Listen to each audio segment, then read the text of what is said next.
விவசாயிகள் கடன் தள்ளுபடியில் தமிழக அரசின் அறிவிப்பிற்கு கண்டனம் தெரிவித்தும் தேர்தல் அறிக்கையில் தெரிவித்தபடி முழுமையான தள்ளுபடி அறிவிக்க வலியுறுத்தியும் தமிழ்நாடு விவசாயிகள் பாதுகாப்பு சங்கம் சார்பில் நூற்றுக்கணக்கான விவசாயிகள் மயிலாடுதுறையில் கண்டன ஆர்ப்பாட்டத்தில் ஈடுபட்டனர்.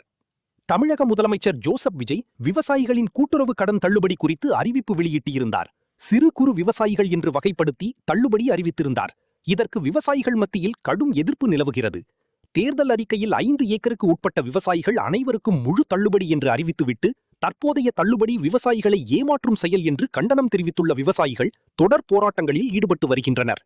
அதன் ஒரு பகுதியாக மயிலாடுதுறையில் தமிழ்நாடு விவசாயிகள் பாதுகாப்பு சங்கம் மற்றும் அனைத்து விவசாயிகள் கூட்டாட்டம் அமைப்பு சார்பில் கண்டன ஆர்ப்பாட்டம் நடைபெற்றது. பேருந்து நிலையம் அருகே நடைபெற்ற ஆர்ப்பாட்டத்தில் ஏராளமான விவசாயிகள் பங்கேற்று தமிழக அரசை கண்டித்து கண்டன கோஷங்களை எழுப்பினர்.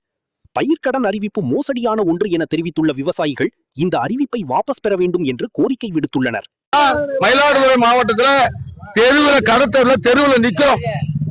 மாண்புமிகு முதல்வர் அவர்கள் தெள்ள தெளிவாக தன்னுடைய தேர்தல் அறிக்கையில பேசுனீங்க.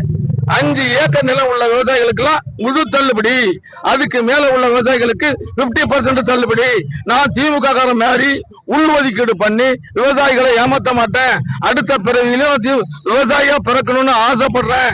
அதனால விவசாயிகளுக்கு கண்டிப்பா கடனை தள்ளுபடி பண்ணுவேன்னு சொன்னீங்க. சொன்னதை ஒரு முதலமைச்சர் பொதுவாக பொய் சொல்லாதீங்க. முதலமைச்சர் தான் பேசுற ஒரு வார்த்தையும் ஒரு ஆர்டர், அது ஒரு உத்தரவு.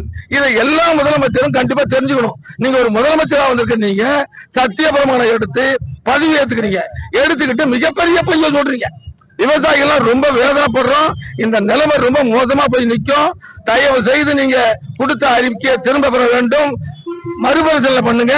உடனடியா முழு கடனை தள்ளுபடி பண்ணுங்க. நாங்க விவசாயிகள் கவலைப்படுற மாதிரி இல்ல, உங்களை நாங்க நம்புறோம். மொத்த திட்டங்கள்லாம் நீங்க தான் அறிவிக்கணும். அறிவிச்சது பிறகுதான் கொடுக்கணும். எங்களுக்கு முன்னாடியே நாங்கெல்லாம் வாங்கிட்டோம். நாங்கெல்லாம் எக்காரணத்துக்கு கொண்டும் நீங்க கொடுத்த கடனை நாங்க திருப்பி கட்ட மாட்டோம். நீங்களா நடவடிக்கை எடுத்தா உண்டு, நாங்க திருப்பி கட்ட மாட்டோங்கிறத தெள்ள தெளிவா சொல்றோம். விவசாய பொருளுக்கு எந்த பொருளுக்குமே நிரந்தரமான விலை கிடையாது, விலை நிர்ணயம் கிடையாது. அப்படி நாங்க ஒரு வருஷமும் செத்து பொழிச்சுக்கிட்டு இருக்கோம். 5 வருஷம் திமுக ஆட்சியில படாத பாடுபட்டுட்டோம். திரும்பி நீங்க வந்தும் இப்படி ஒரு வார்த்தையை சொல்லி எங்களை மிகப்பெரிய வேதனைகளை தள்ளிட்டீங்க. உடனடியாக இந்த அறிக்கையை திரும்ப பெறுங்க, மறுதல் பண்ணுங்க. நல்ல ஒரு அறிவிப்பீங்கன்னு நாங்க நம்புறோம்.